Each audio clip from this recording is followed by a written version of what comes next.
crushed by an elephant. This is a weirdly specific method of execution, but you can't argue with its effectiveness. As you might have guessed, it was common in areas where elephants are naturally found, primarily in South and Southeast Asia. Elephants were often trained in order to ensure the trampling was as brutal as possible.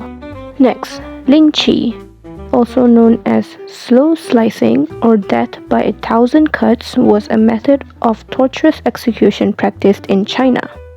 The condemned was tied to a post and bits of skin and limbs were gradually removed one by one, usually culminating in a final cut to the heart or decapitation. It was used as early as the 10th century and continued for nearly 1,000 years. Luckily, it was banned in 1905. Keel hauling. Keel hauling was a type of punishment specifically for sailors, dreamt up by the Dutch Navy in the late 16th century. Offenders were tied with a rope, dragged underwater from one end of the ship to the other. While many died from the practice due to drowning or internal injury, it wasn't always meant to be fatal. As a bonus, men who were punished by keel hauling were often cut mercilessly by barnacles on the ship's bottom, or on the keel, and carried the scars with them for life, if they lived, that is. Gridiron, or gridiron, or gridiron. The gridiron was basically a grill for roasting people.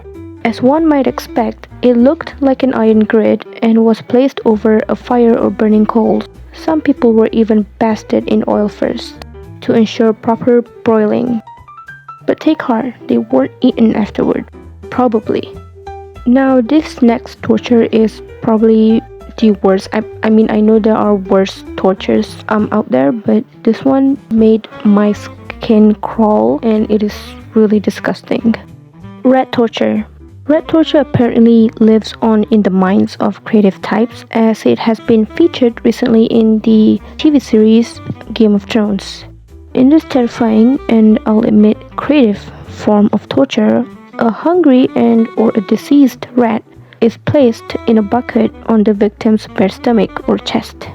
The bucket is then heated from the outside and the agitated rat chews its way through the unfortunate person's flesh and any organs it happens to encounter on its way out.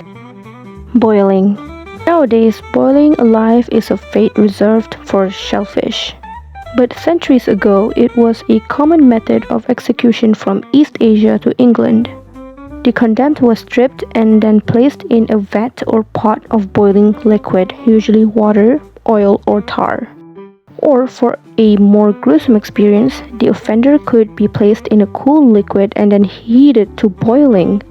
Records from the reign of Henry VIII shows that some people were boiled for up to 2 hours before they finally die.